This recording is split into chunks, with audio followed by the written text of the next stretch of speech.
Remember to subscribe and hit the notification button to keep up to date with our latest videos.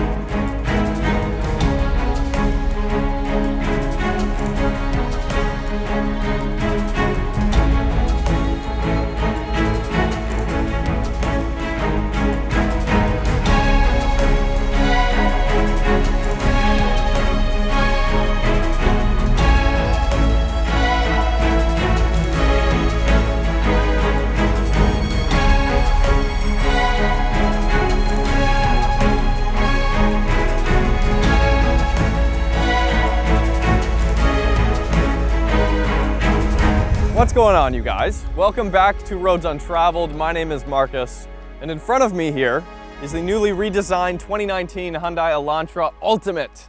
It's the fully spec'd out model with all the tech, and it costs $27,400 Canadian. Let's go for a drive and see how it stacks up.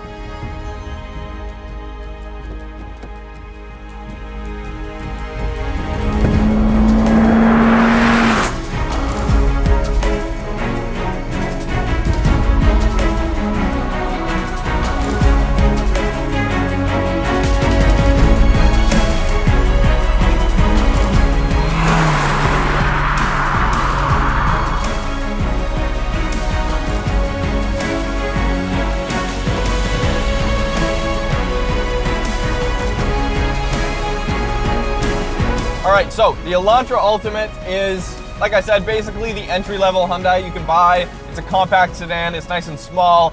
It's got a 2-liter naturally aspirated inline-4 up front, putting out 142 horsepower. I know, so disappointing. But it's enough, it's fine. You get what you pay for, basically, with this car. It's not got anything that's going to overly surprise you. So let's get into it. As far as a driver's car goes, this is not an enthusiast car. This is not a car you want to take out in the back roads. It's not a dual personality vehicle. And what I mean by that is, you know, some people, when they want to purchase a compact sedan or a compact hatch, they want it as a daily driver. They want good fuel economy and all this tech that this car does have, that it's very comfortable to drive. It's got everything you want. It's got a full sunroof and everything, plenty of rear seat room. And then you want to take it on the back roads on the weekend. You know, some people are looking for that. If you are one of those people that just drives for the sake of driving, you know, take the long way home, so to speak, this is not the car for you, unfortunately. But it's not, the good thing is it's not trying to be that. Like, it's not advertising itself as that to you. So you don't feel cheated in any way, you know? I just feel like people should know what they're getting into before driving a vehicle like this. It is a purpose-built commuter vehicle. You're going to be comfortable in it. It's very quiet in here. I mean, the road noise, fairly impressed with how little road noise there is, actually.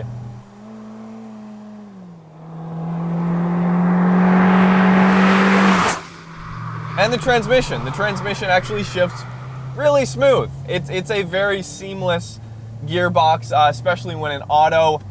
It's got 3 driving modes. So we've got normal, we've got sport, there, it turns all red there, and then we've got smart. So I haven't really dived into the menus too much, and it doesn't explain what the differences are just off the bat, so you kind of have to feel for it. In normal mode, it's basically, it reacts how you would expect as far as the transmission goes, like put your foot down, it downshifts, and you go, you're off, right? And the shifts are pretty seamless, especially when you're kind of half, 3/4 throttle and it's shifting around 3,000 to 5,000 RPM. It's very seamless, you don't feel it. Good transmission. And then you have sport mode. So this is something that might catch you off guard if you're not careful, especially in drive here. And the throttle response, only at the beginning of the pedal though, becomes very, very sensitive. So what I mean by that is, in normal, you might have to put your foot halfway down to comfortably accelerate to 60 kilometers an hour. In sport mode, it's right there. It's immediate. Very, very immediate, and it's very almost twitchy as far as the beginning of the throttle pedal goes. Once you get deeper into the throttle pedal, it feels no different than normal mode. The only difference at all that I can feel when you go into sport mode is it'll hold the gears in a little bit of a higher RPM, which you would expect. That's good. It's not a very smart system, I would say, as far as the sport mode goes, when compared to a dedicated sports car that it'll know when you're in a twisty road, and it will hold like 4,000 or 5,000 RPM for a long time because it knows, okay, you went through one corner pretty quick and downshifted aggressively. You probably want to, if it's in drive, obviously, you probably want to continue doing that for a little bit on your spirited drive. This, it downshifts a little early, or it upshifts a little early rather in sport, but it basically gives the illusion that you've got a quicker car because off the line, it's so twitchy and it gives you the illusion that you have more power, but then like full throttle and 3/4 throttle, as far as I can tell, there's zero difference in any other driving dynamic. Steering doesn't change, chassis doesn't change. It's all an illusion, the sport mode.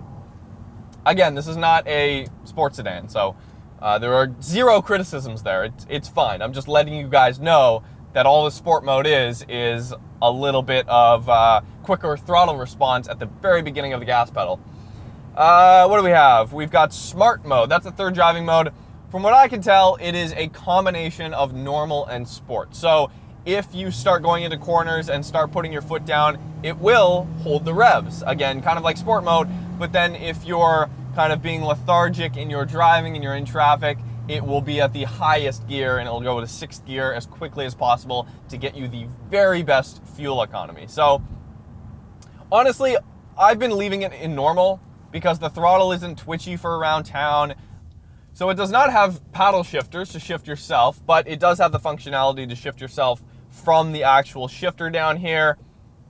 So if we start in 2nd gear and mat it, 142 horsepower, not many people that own the Elantra are going to be doing full throttle stuff like this, but my point is it actually shifts very seamless. You cannot feel the shift when you're at full throttle and you're shifting manually. You can feel it. So props to you, Hyundai. The transmission is probably one of the highlights of this car as far as a seamless gear shift when you're just going along.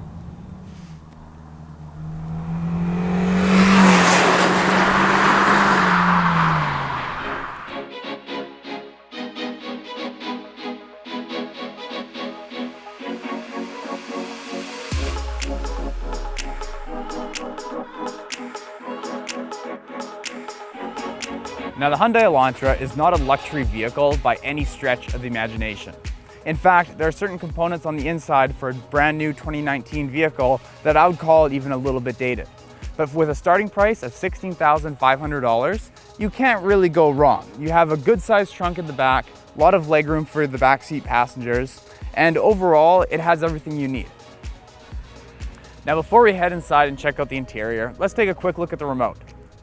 Now, personally, I'm a big fan of what Hyundai has done, as there's some heft to it. The plastic feels good and all the buttons are easily accessible. Now, there are a few things on the remote that I'm not a big fan of, and the biggest is the lock button.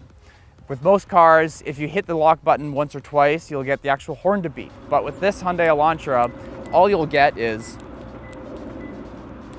and when your car is lost in the parking lot and you're trying to find it, you're not going to hear that. So now let's head inside and take a look at the interior. Now, taking a look at this car, you have all your basics. You have your heated steering wheel, you have your reverse camera, navigation system, heated seats, leather trim, sunroof. Nothing really jumps out at me at this car except for one thing, and that's the wireless charging pad.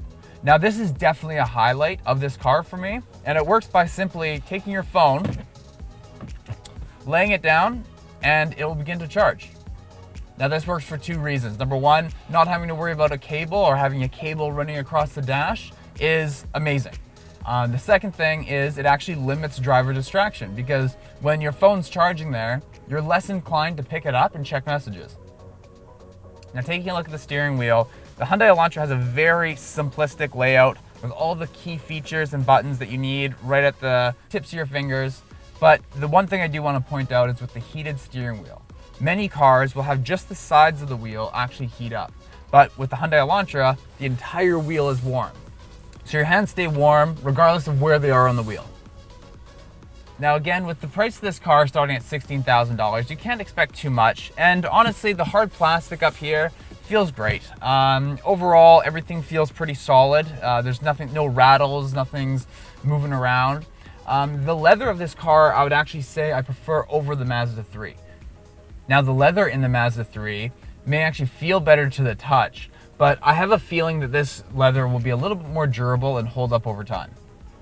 Taking a look at the navigation system, this is one of the big downfalls of this car, I think, is to me it feels very dated. There's a lot of lag time, especially when using the navigation, and just scrolling through menus, you always have a little bit of a delay.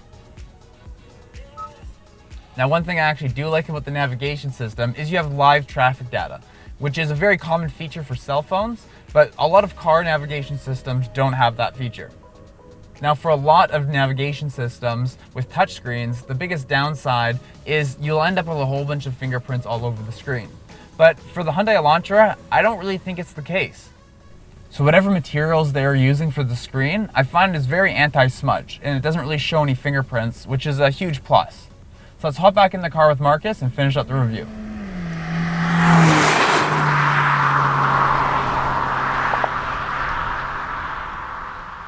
So the redesign of the exterior is a little bit different from the outgoing 2018 model. Is it better? I don't know. It's more aggressive, but is more aggressive looking better? I mean, Hyundai seems to think so. I don't know, though. I guess it's all in the eye of the beholder. It's a good looking car. You know, it's a fine looking car. It has, you know, decent lines. It still kind of blends in like most Hyundais do.